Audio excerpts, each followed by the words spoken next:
आज हम आपके उस सपने को साकार करने में आपकी मदद करने जा रहे हैं जो शायद आपका एक ख्वाब रहा हो, परंतु पैसों की वजह से शायद पूरा होने में व्यवधान आ रहा हो। तो मैं आपको इस वीडियो के माध्यम से उस परेशानी को हम चुटकियों में दूर कर देंगे। इससे पहले कि हम आपको पूरा प्रक्रिया बताए, अनुरोध करते हैं वीडियो को लाइक शेयर जरूर करें। विदेशों में जाकर वहां की टॉप क्लास यूनिवर्सिटी में पढ़ने की इच्छा हजारों लोगों को होती है, लेकिन बहुत से लोगों की इच्छा पूरी नहीं हो पाती है। दरअसल विदेश जाकर वहां रहने और पढ़ने का काफी ज्यादा खर्च आता है और इतना पैसा खर्च कर पाना सभी के बस का नहीं होता। इसमें सबसे बड़ी दिक्कत पैसों की आती है, लेकिन असंभव जैसा कुछ भी नहीं है। यदि आप भी विदेशों में पढ़ाई का सपना पूरा करना चाहते हैं तो एजुकेशन लोन सहित कुछ अन्य तरीके भी हैं जिससे पैसों का इंतजाम किया जा सकता है। एजुकेशन लोन तो काफी समय से चर्चित है। एजुकेशन लोन आप बैंक से लेकर कुछ अन्य वित्तीय संस्थानों से भी ले सकते हैं। एजुकेशन लोन भी होम लोन या पर्सनल लोन, गोल्ड लोन की तरह ही लिया जाता है। एजुकेशन लोन की खास बात यह है कि इसकी ब्याज दर आमतौर पर पर्सनल लोन से कम होती है और इसमें पढ़ाई के दौरान EMI भी नहीं देना होता। पढ़ाई खत्म होने के बाद भी EMI शुरू करने के लिए कुछ समय दिया जाता है। ये पढ़ाई के बाद नौकरी खोजने के लिए समय दिया जाता है। इस समय को मोरेटोरियम पीरियड कहा जाता है। नौकरी मिलने के बाद आपको EMI चुकाना होता है। हालांकि कुछ मामलों में एजुकेशन लोन आपके कोर्स पर भी निर्भर करता है कि आप किस कोर्स में एडमिशन लेने जा रहे हैं।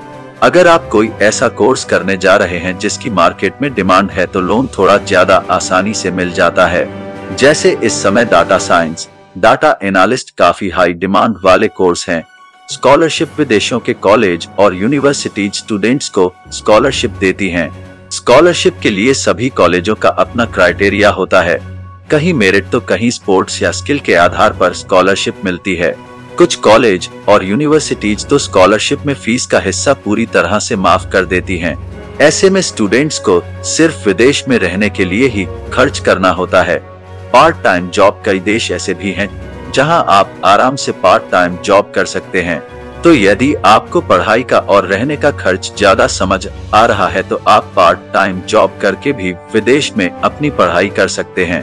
हालांकि आप किस देश में पढ़ाई करने के लिए जा रहे हैं वहां के नियम कानून के बारे में पहले से पता कर लें, क्योंकि कुछ देशों में ऐसा भी है जहां जॉब करने की छूट नहीं होती है। स्पॉन्सरशिप, विदेशों में पढ़ाई के लिए स्पॉन्सरशिप भी एक बढ़िया ऑप्शन है। स्पॉन्सरशिप कई तरह के होते हैं, लेकिन हम बताने जा रहे हैं आमतौर पर मिलने वाले 2 तरह के स्पॉन्सरशिप के बारे में। एक है कॉर्पोरेट स्पॉन्सरशिप और दूसरा होता है कि कोई कंपनी या संस्था फंड देती है। कॉर्पोरेट स्पॉन्सरशिप के तहत वो कंपनी आपकी पढ़ाई का खर्च या फिर पढ़ाई और रहने का खर्च उठाती है जिसके लिए आप काम कर रहे हैं। इससे उस कंपनी को भी फायदा होता है, क्योंकि जब आप कुछ नया सीख कर आएंगे तो उससे कंपनी को फायदा होगा।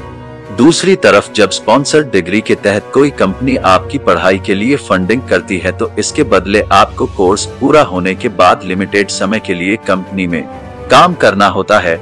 इसमें बॉन्ड भरना होता है, यानी कि कोर्स बीच में छोड़ने पर हर्जाना भी भरना होगा।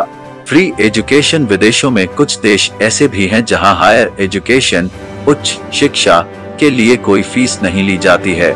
अगर ऐसी जगह में पढ़ने का मौका मिल जाता है तो फीस खर्च का हिस्सा बच जाता है। अब सिर्फ आपको वहां रहने और खाने पर होने वाले खर्च का इंतजाम करना होगा।